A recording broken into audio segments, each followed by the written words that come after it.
Langit, Lupa, Impyerno. Isinulat ni Henry Jen Esten. Horror. Handa ka bang kantahin at makipaghabulan sa laro ng kamatayan? Walong mga bata noon ang pinangangalagaan ni Miss Sanchez sa kanyang malaking paaralan na isa ring tahanan. Tama, isa din itong mga tirahan para sa mga batang iniiwan ng kanilang mga mag-isa na sa buhay na magulang at may trabaho mula sa malayong kabayanan. Ngunit may kalupitan nga lang si Miss Sanchez sa mga bata. Masayang naglalaro noon ang mga bata ng kanilang paboritong laruin. Nagsimula na silang humanap ng magiging taya at ito ay ang batang si Rafa. 12 taong gulang na sinundan ng mga 10 hanggang sa pinakabatang 6 na taong gulang pa lamang.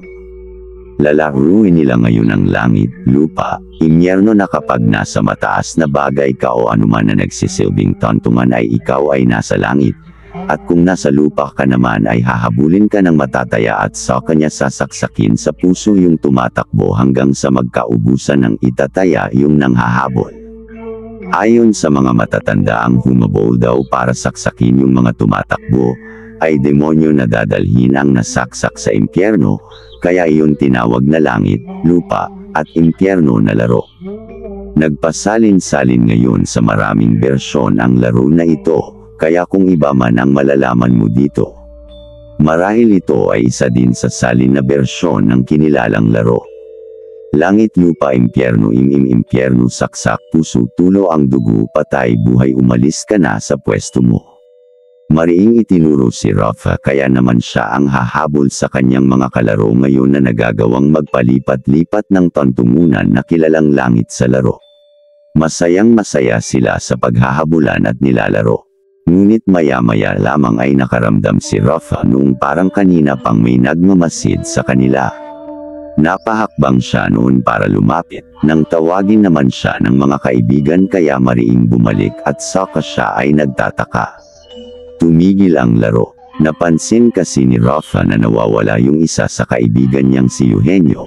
Matapos niyang tanaw-tanawin ito upang mahanap at saka na lamang siya mapapatingala nang makita niya itong umaakyat sa mataas na bahagi ng rooftop na tila wala sa sarili.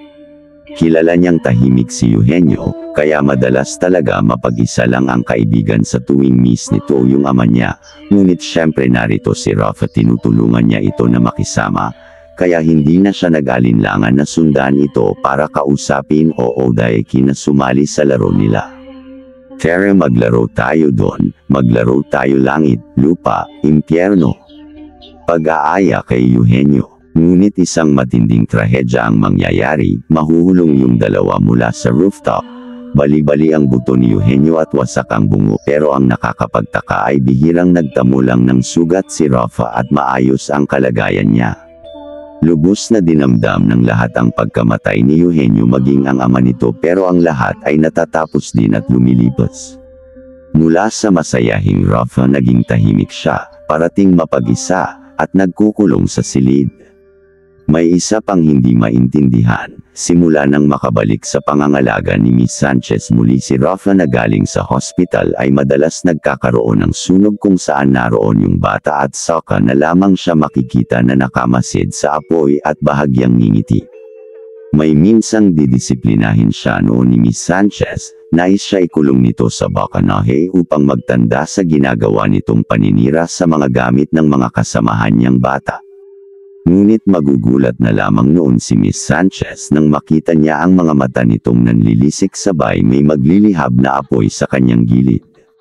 Kaya nabigla siya at agad na humanap ng tubig pang patay rito.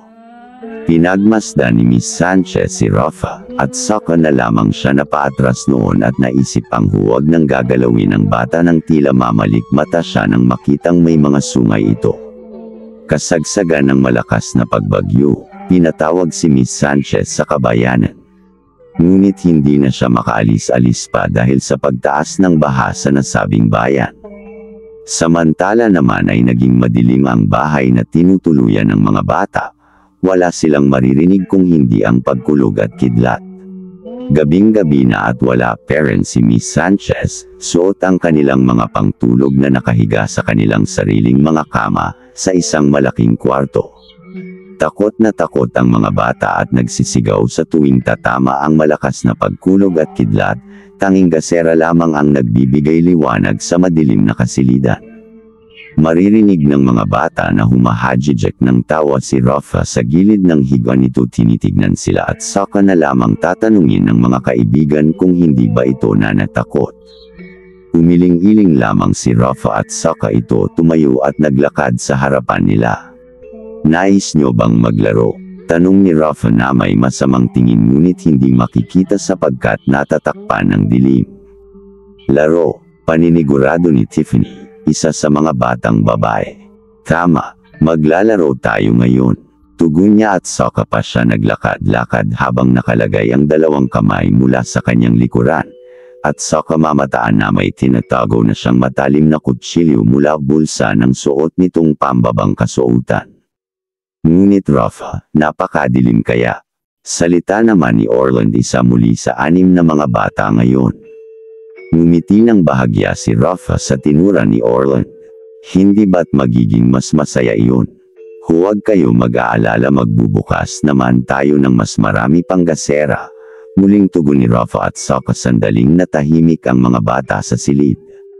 At saka masayang sumang-ayon yung ibang bata sa winikan ni Rafa, at nagbabadya ang kanilang karumal-dumal na sasapitan sa kamay nito, ngiti at panlilisik ng mga mata ang makikita sa kanya sa likod ng malamig at madilim na gabi. "Ano bang lalaruin natin, Rafa?" tanong ni Joan at saka na masyasinang ayunan ng iba pang mga bata. "Yung paborito natin." Tinignan siya ng mga kaibigang bata. "Yung langit, lupa, impyerno." Salita niya at saka pa siya muling bahagyang mapapangiti, ngiting nakakatakot para sa isang musmos na bata lang. Mabilis na tumayo sa kanya-kanyang higaan ang mga bata at saka na lamang itinanong kung sino ang hahabol sa kanila o magiging taya. Sumagot si Rafa na siya na lamang ang magiging taya sa kondisyong buong bahay ay pwede nilang takbuhan. Pumayag naman sila para sa kasiyahan na mas malawakan ang takbuhan at saka na nagumpisa ang laro. Nang hindi nila mapapansin ay sisidla ng apoy sa bahay nang hindi nila nalalaman. Langit, lupa, impyerno. Saksak puso, tulo ang dugo, patay buhay. Umalis ka na sa pwesto mo. At saka na lamang sila walang kaalam-alam nung biglang saksakin ni Rafa ng totoong kutsilyo si Orland.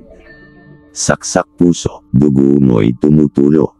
Sambit pa nito habang bahagyang nakangiti sa unang nahawakan ni Rafa sa pagpapahabol nito at unang biktima. Bumagsak sa lapag si Orland at mabilis na inagawa ng buhay. Mumate ang iitim ang mga mata ni Rafa at saka siya tatawa. Langit, lupa, impyerno. Saksak puso, tulo ang dugo. Mahinang pagkanta niya nung may makita siya. Huahaha. Sumunod niyang hinabol si Tiffany at sa bawat kanyang masasaksak ng kutsilyo ay mas lumalaki ang apoy sa paligid at unti-unting kumakalat. Kaawa-awang mga bata, akala nila ito'y simpleng laro lamang ngunit hindi nila alam sila'y nasa pagitan na ng buhay at kamatayan. Ngunit hindi naglaon ay napansin na siya ng mga kaibigang bata at nalaman nilang hindi na ito yung Rafa na kilala nila at agad din nilang nakita na hindi sila magawang saktan nito sa tuwing nasa itaas sila na nagsisilbing langit sa laro, ngunit tulad ng nasa laro hindi sila pwede na manatili lang sa iisang pwesto, kailangan nilang magpalipat-lipat. At saka na lang sila magugulat nung magkaroon na ng sunog sa mabilis na kumalat na apoy. Tatlong bata na lamang ang natitira, 20 taong gulang at ang pinakabata sa kanila. Umiiyak na sila noon kung anong impyerno ang nangyayari sa kanila. Takot na takot, may panginginig, at pagkatakas lang mula kay Rafa ang nasa isip. Mananatili na lang ba talaga kayo sa lamesang iyan? Hindi kayo tatakbo o lilipat man lang. Salita ni Rafa dahil nga naman sa rule ng laro. Kaya hindi nagtagal ay bumaba ang mga ito para tumakbo at habulin naman sila ng kanilang kamatayan. Nagkalat na yung apoy sa buong bahay, mainit na, at panay-iwas ang 3 bata sa mga nahuhulog na baga mula sa itaas o kaya naman ay madilaan sila ng apoy. Hinabol sila ng hinabol ng batang may panaksak na si Rafa mula sa malakas na ihip ng hangin at buhos ng ulan, at hindi nito mapapansin na mararating ng mga bata ang altar mula sa labas at dito nagsimulang natapos ang lahat. Dahil dito ay talagang kapiling nila ang totoong langit sapagkat gabay sila ng mga sagradong kagamitan. Ngunit natapos na nga ba? Nakatakas ang mga bata, may mga taong tumulong sa kanila na dalhin sa malapit na kabayanan upang agad nilang malisan ang bahay paaralan na malamang nilalamon na ng matinding apoy. Sinabi nila at kinuwento ang mga nangyari lalo na sa nangangalaga sa kanilang si Miss Sanchez. Gulat na gulat pa nga ito dahil nakarating sila sa kabayanan na ito sa tulong ng mga taong sinusugod ang bagyo. Ngunit hindi maaasahang sa kanila ibibintang yung mga nangyari. Ngunit may padududa pa din sa tinuran ng tatlong bata. Kinabukasan nung tumila na ang matinding bagyo, sinimulan nilang bumalik sa bahay paaralan na paulit-ulit na pinaglalaban ng tatlo na ito ay nasusunog na at may takot na bumalik pa sa lugar na iyon. Ngunit laking gulat na lamang nila nung hindi man lang natupok ito o nasunog ng matinding apoy na iyon. Sinungaling naman pala yung mga bata na yan wika nung lalaki na isa sa mga nakarinig ng kwento ng mga bata. Napabuntong hininga si Miss Sanchez at saka siya napamiwang nung tanungin niya kung nasaan yung mga kaibigan nilang bata. Hindi sila makasagot ng maayos dahil sa panginginig, takot, at iyak.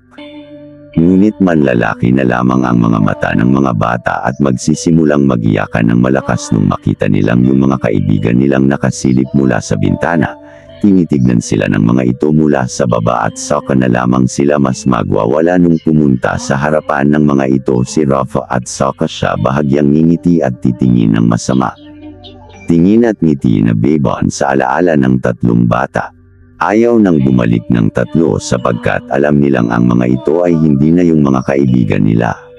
Sa mga mata ng iba sila ay normal pa. Pero sa mga mata ng tatlong bata sila ay nakatayong mga bangkay na napuro dugo, wasak ang mga puso at butas ang mga mata. Hindi na talaga ito ang mga kaibigan nilang mga bata. Dahil sila ay patay na. Imahe na lang ang mga ito ng madilim na pangyayari. Simula noon, nag-decide na bumalik sa kani-kanilang pamilya yung tatlong bata, ni hindi na sila tumuntong sa bahay na iyon at nanatili sila sa mga tao sa bayan. Dahil hindi nila maintindihan hanggang ngayon yung mga nangyari nung gabing iyon, isang nakakapanindig balahibong karanasan na hinding-hindi nila malilimutan hanggang sa paglaki. Ilang araw matapos umalis yung tatlo sa kabayan noon kasama ang kanilang pamilya, nabalitaan na lang nila na natagpo ang patay na si Miss Sanchez. Langit, lupa, impyerno.